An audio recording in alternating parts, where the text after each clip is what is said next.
कैसे हैं बच्चों? अभी तक हम लोग संस्कृत गद्य भारती से कवि कुलगुरु कालिदासः पाठ पढ़ रहे थे। छठे भाग तक हम लोगों ने पढ़ लिया था। आज हम लोग 7वां भाग पढ़ेंगे बच्चों। तो ध्यान से आप लोग पेंसिल के निशान को देखिए। हम यहाँ से प्रारंभ करते हैं। वस्तुतः कालिदासः मूर्धन्यतमः भारतीयः कविरस्ति।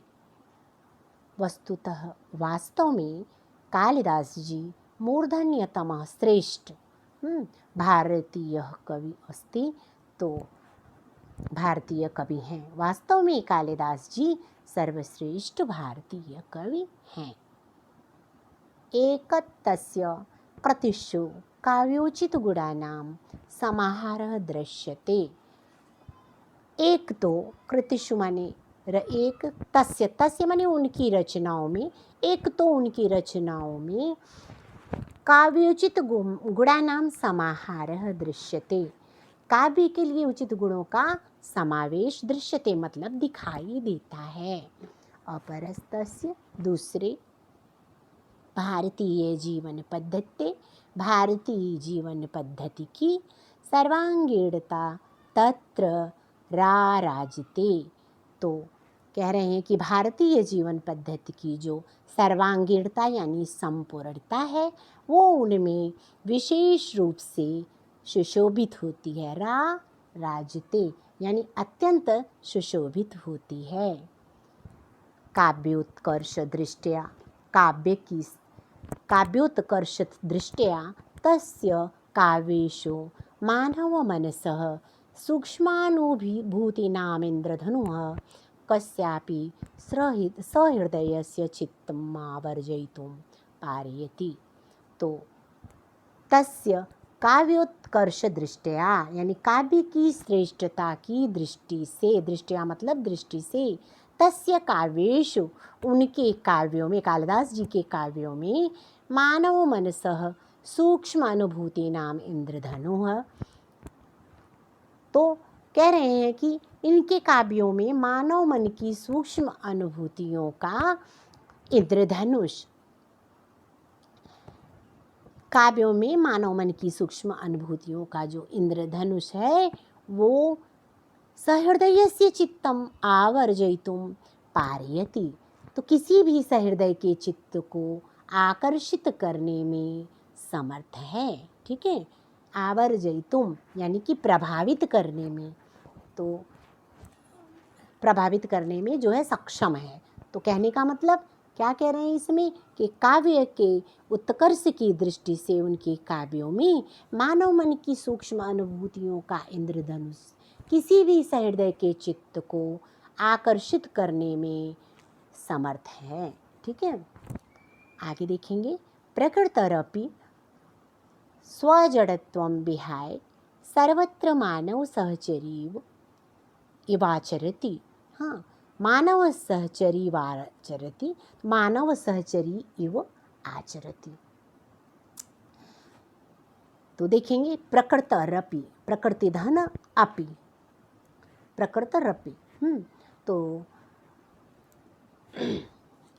स्वजड़त्वं विहाय, तो प्रकृति भी अपनी जड़ता को छोड़ करके सर्वत्र मानव सहचरी आचरति, सब जगह इनके काव्यों में प्रकृति जो है वो अपनी जड़ता को छोड़ करके इनकी काव्यों में मानव सहचरी की भांति आचरण करती है।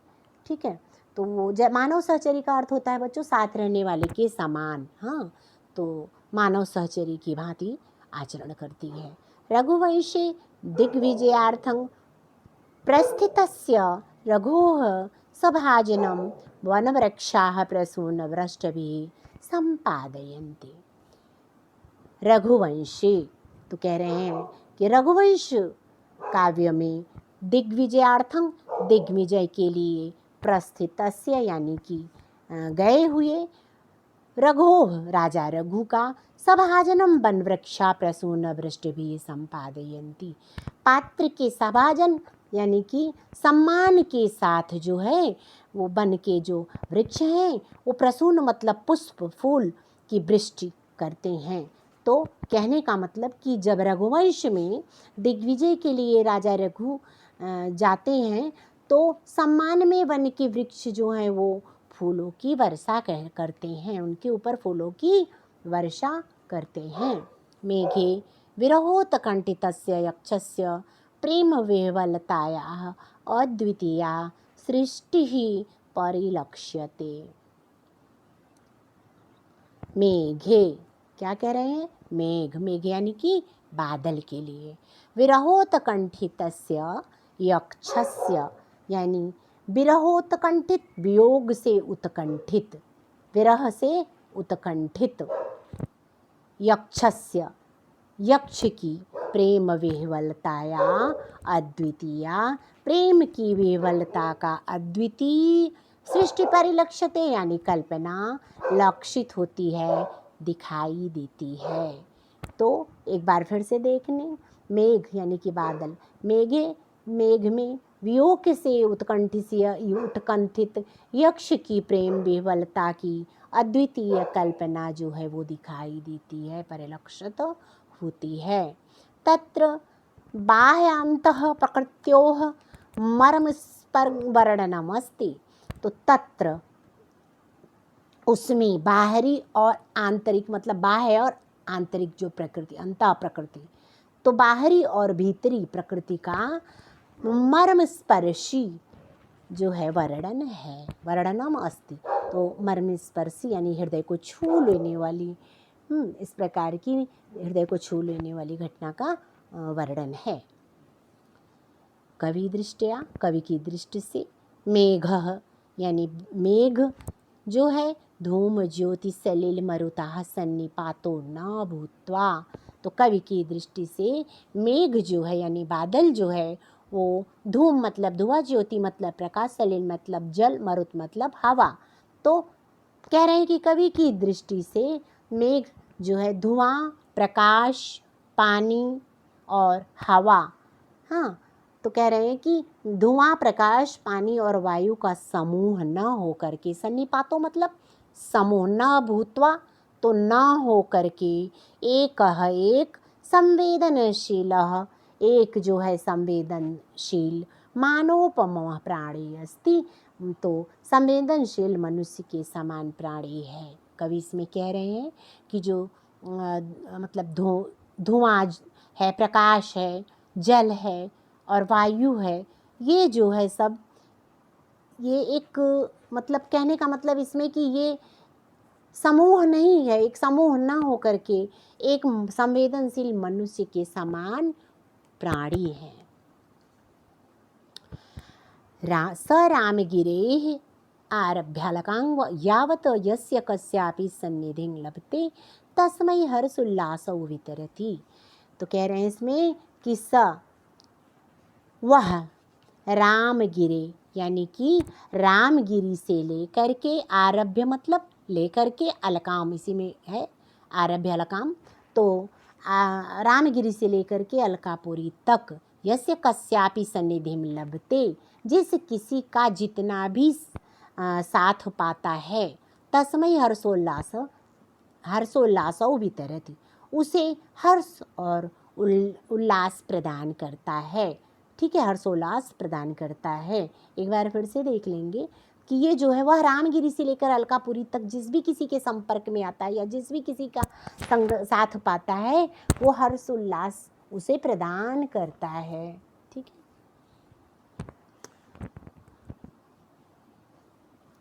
आगे देखेंगे। शाकुंतल नाटके पतिगृह गमन काले आश्रम पादपाः स्वभगिन्यैः शकुंतलायैः आभरणानि समर्पयन्ति। यहाँ से देखेंगे, हाँ, शाकुंतल नाटके, तो शकुंतला नाटक में, अभिज्ञान शाकुंतलम में, तो शकुंतला नाटक में पतिगृह गमन काले, पति के घर जाने के समय, यानी पति के घर जाते समय, गमन मतलब जाने, काल मतलब समय, तो जाते समय, आश्रम पादपा, आश्रम के पादप मतलब वृक्ष, स्वभगिन्यैः अपनी बहन, भगिनी कहते हैं बहन को, तो स्वभगिन्यैः अपनी बहन शकुंतला को आभरणानि यानी कि आभूषण देते हैं, समर्पयन्ति अर्पित करते हैं, समर्पित करते हैं, देते हैं। ठीक है, तो शकुंतला नाटक में पति के घर जाते समय आश्रम के जो वृक्ष थे वो अपनी बहन शकुंतला को आभूषण समर्पित करते हैं। हरणार्भकः तस्याः मार्गावरोधं कृत्वा स्वकीयं निश्चलं प्रेम प्रकटयति। हरणार्भकः यानी कि हिरण का बच्चा, तस्या मार्गावरोधम, जब वो अपने ससुराल जाने लगती है तो वह जो है, तस्या मतलब शकुंतला का मार्ग रोक करके, अवरोधम कृत्वा तो मार्ग को रोक करके, स्वकीय निश्चलं अपने जो है निश्चल भाव को, निश्चल प्रेम को दिखाता है, प्रकट करता है। यानी कहने का मतलब जो हिरण का बच्चा है जिसको वो पाली रहती है, वो जब जाने लगती है ससुराल तो उसके रास्ते को रोककर अपना जो है विशुद्ध प्रेम प्रकट करता है। एवमेव नद्यः प्रेयस्यः इव आचरन्ति। एवमेव इसी तरह से नदियाँ भी प्रेयस्य मतलब सहेलियों की तरह आचरण करती हैं। इव आचरन्ति तो नदियाँ भी जो है सहेली की भांति आचरण करती हैं। सूर्य अरुणोदय वेलायां, उदय की बेला में, सूर्य अपने उदय की बेला में स्वप्रियतमायाः अपनी प्रियतमा, नलिन्या मतलब कमलिनी के, तुषार बिंदु रूपाणी ओस की बूंद रूपी, अश्रुणी मतलब आंसू होता है बच्चों, तो ओस की बूंद रूपी आंसुओं को स्वकरैः परिमृजति अपने हाथों से पोंछता है। कहने का मतलब सूर्य अपने उदय की बेला में अपनी प्रियतमा कमलिनी के ओस की बूंद रूपी आंसुओं को अपने हाथों से पोंछता है। ठीक है बच्चों, इसको ध्यान से आप पढ़ेंगे और इसमें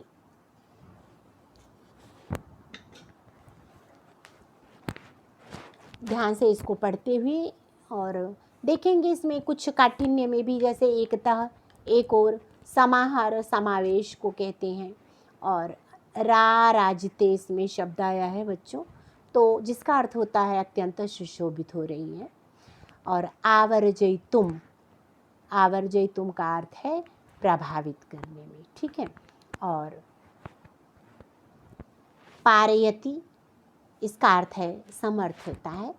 सहचरी यो या सहचरी कहते हैं बच्चों साथ में रहने वाली के समान, सहेली की तरह। हाँ, मर्मस्पर्शी यानी हृदय को छू लेने वाली। इस प्रकार से आप देखेंगे, इससे संबंधित कार्य भी हम देंगे आपको। पहले आप करके इसको पढ़ें और अच्छे से इसको उच्चारण के साथ वाचन करें। ठीक है बच्चों, और आगे हम आज के लिए इतना ही, आगे के लिए अगली क्लास में फिर मिलेंगे।